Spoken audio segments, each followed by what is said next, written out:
Shalom Bapak Ibu Saudaraku, kita bersyukur Tuhan pertemukan kita di pagi saat ini, tepatnya di hari Rabu.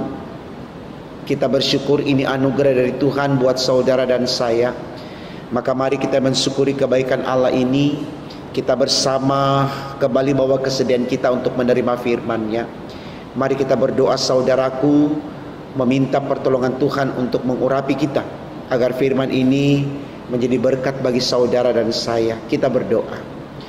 Tuhan Yesus, terima kasih kami ada di Rabu ini Tuhan. Tentu itu anugerah besar dari Tuhan untuk kami.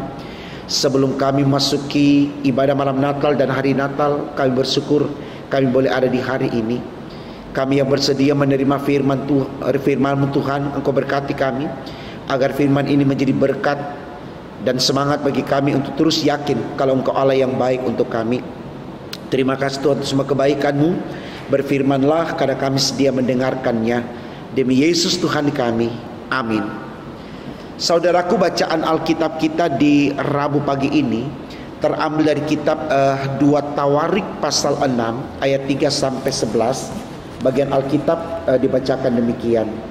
Tuhan menepati janjinya kepada Daud.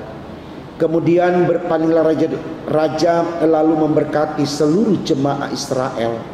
Sedang segenap jemaah Israel berdiri, ia berkata, terpujilah Tuhan Allah orang Israel, yang telah menyelesaikan dengan tangannya apa yang difirmankannya dengan mulutnya kepada Daud ayahku demikian. Sejak aku membawa umatku keluar dari tanah Mesir, tidak ada kota yang kupilih di antara segala suku Israel untuk mendirikan rumah di sana sebagai tempat kediaman namaku. Dan tidak ada orang yang kupilih untuk menjadi raja atas umatku Israel. Tetapi kemudian aku memilih Yerusalem sebagai tempat kediaman namaku, dan memilih Daud untuk berkuasa atas umatku Israel. Ketika Daud ayahku bermaksud mendirikan rumah untuk nama Tuhan Allah Israel, berfirmanlah Tuhan kepadanya, engkau bermaksud mendirikan rumah untuk namaku, dan maksudmu itu memanglah baik. Hanya bukankah engkau yang akan mendirikan rumah itu, melainkan anak kandungmu yang akan lahir kelak. Dialah yang akan mendirikan rumah itu untuk namaku. Jadi Tuhan telah menepati janji yang telah diucapkannya. Aku telah bangkit menggantikan Daud ayahku, dan telah duduk di atas tata kerajaan Israel, seperti yang difirmankan Tuhan. Aku telah mendirikan rumah ini untuk nama Tuhan Allah Israel, dan telah menempatkan di sana tabut yang memuat perjanjian yang telah diikat Tuhan dengan orang Israel. Saudaraku, tema renungan kita di Rabu pagi ini dituliskan demikian dalam Sabda Bina Umat, janji Allah dan penggenapannya. Ya, saudaraku, ada sebuah lagu yang sangat sering saya nyanyikan, dan ini merupakan bentuk ungkapan syukur akan kebaikan Allah yang tidak pernah ingkar janji dalam kehidupan yang tentu saya dan keluarga jalani. Ya, lagunya Bapa engkau sungguh baik. Ya, demikian lagunya saudaraku. Bapa engkau sungguh baik, kasih-Mu melimpah di hidupku. Bapa,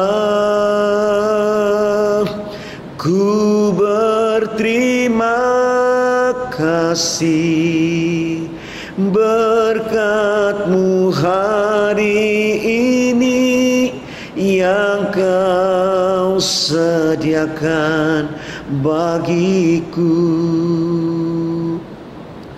Ku naikkan syukurku buat hari yang Kau beri.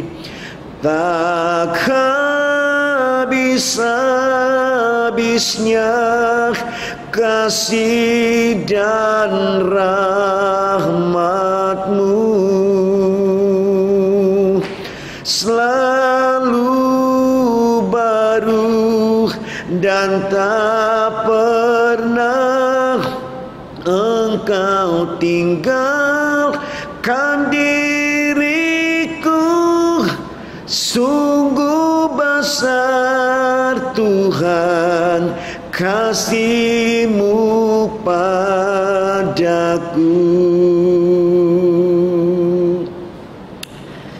Saudaraku, tentu lagu ini mau berbicara bahwa Tuhan itu maha kasih, Tuhan itu maha penyayang, Tuhan itu setia. Dia tidak pernah ingkar janji. Maka dari apa yang dikatakan dari lagu ini, hendaknya saya dan saudara tidak pernah berhenti bersyukur, tidak pernah berhenti untuk memuji memuliakan Dia, karena Dia setia. Makanya Allah menyebut dirinya sebagai Allah yang Immanuel, Allah yang selalu menyertai, Allah yang Alfa dan yang Omega, yang mengawali dan mengakhiri.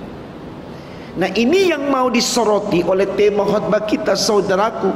Janji Allah dan penggenapannya. Artinya janji Allah itu selalu digenapi. Tidak ada Allah menjanjikan lalu tidak digenapi. Ya, makanya saya katakan saudaraku bahwa nubuatan Allah itu sesuatu yang pasti, sangat berbeda dengan ramalan yang diungkapkan oleh manusia. Bisa ya, bisa tidak. Artinya tidak ada kekuatan yang bisa menjamin itu akan terjadi. Sehingga kita tidak harus menggantungkan harapan kita kepada paranormal, tapi kepada Allah. Mintalah maka engkau akan mendapat, carilah engkau akan temukan. Ya. Tetapi semua ada dalam waktu Tuhan, bukan waktu kita. Nah, ini penting saudaraku, karena selalu dalam proses hidup ini kita mau berbicara tentang waktu kita, bukan waktu Tuhan. Kita tidak punya kewenangan untuk mengatur Tuhan. Ya.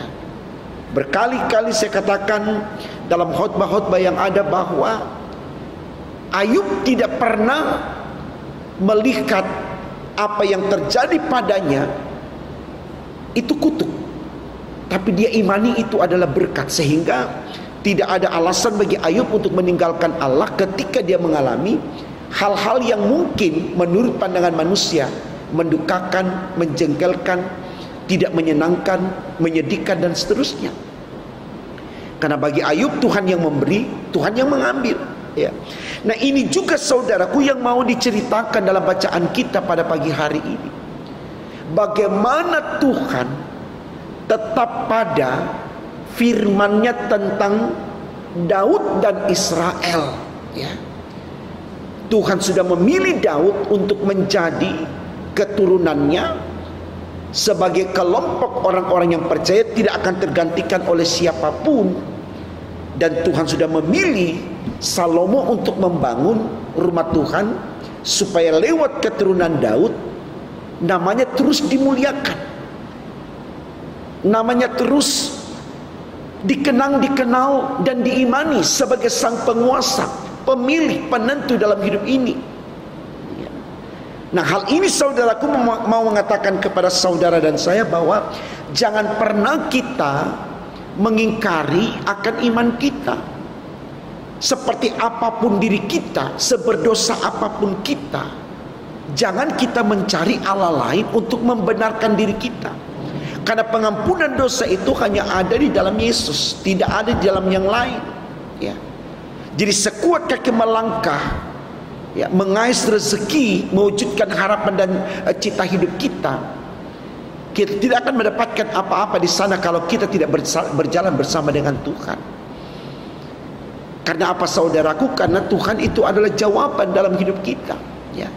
Jadi di tengah kelebihan dan kekurangan kita, di tengah segala keberdosaan kita, kita cari Tuhan, kita berteduh, menyembah di bawah kayu kaki salib Tuhan. Karena hanya Dia yang bisa mengangkat kita dari lumpur kebinasaan untuk berada di dalam kehidupan yang layak, ya. Kehidupan yang berkenan bagi Allah. Bukankah ini sesuatu yang baik, saudaraku, yang dijanjikan kepada kita? Mengapa kita begitu kuat ingin keluar dari lingkaran kasih Allah, ya? Sementara kita tahu, saudaraku, ya, sesemangat apa kita mencari pembenaran dan pembebasan dari derita yang ada di luar dari kehendak Allah, kita tidak akan pernah menemukannya. Jadi mari kita belajar, saudaraku, lewat peristiwa Natal yang akan kita rayakan 2 hari ke depan, ya. Yesus tidak menolak ketika Dia harus lahir di kandang, ketika Dia harus dibaringkan di palungan, karena Dia tahu itu proses hidup yang harus Dia jalani.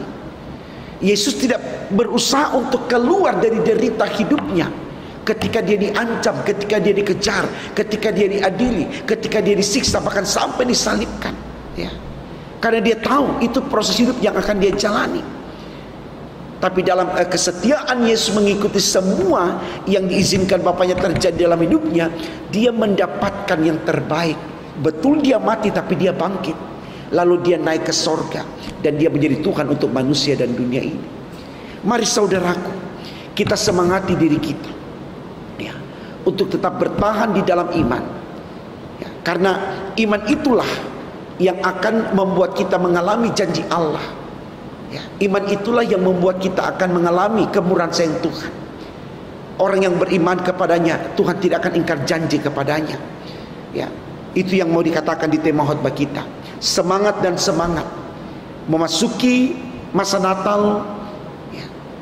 Dan percayalah, lewat peristiwa Natal ini kita mengalami pembaharuan hidup dalam kuasa Roh Kudus untuk menjadi anak-anak Tuhan yang terus terberkati sekarang sampai selama-lamanya. Amin. Mari kita berdoa, saudaraku. Terima kasih Tuhan karena Engkau sudah berkati kami. Kami sungguh bersyukur dengan berkat-Mu. Kami semangat untuk meyakini diri kami bahwa kami selalu diperhatikan Tuhan, selalu sayang Tuhan, selalu diberkati Tuhan. Sehingga dengan semuanya itu kami akan sampai pada kehidupan yang kekal. Terima kasih Tuhan, tuntunlah kami menuju perayaan Natal 2020, agar kami boleh menikmati Natal tersebut dengan penuh sukacita, ucapan syukur, karena kami tahu dengan kelahiran Tuhan Yesus dosa kami diampuni, dan kami akan memperoleh kehidupan yang kekal. Dengarkan doa kami Tuhan, sempurnakan dan kabulkan, karena kami berdoa hanya dalam nama Tuhan Yesus Allah kami yang hidup. Haleluya. Amin.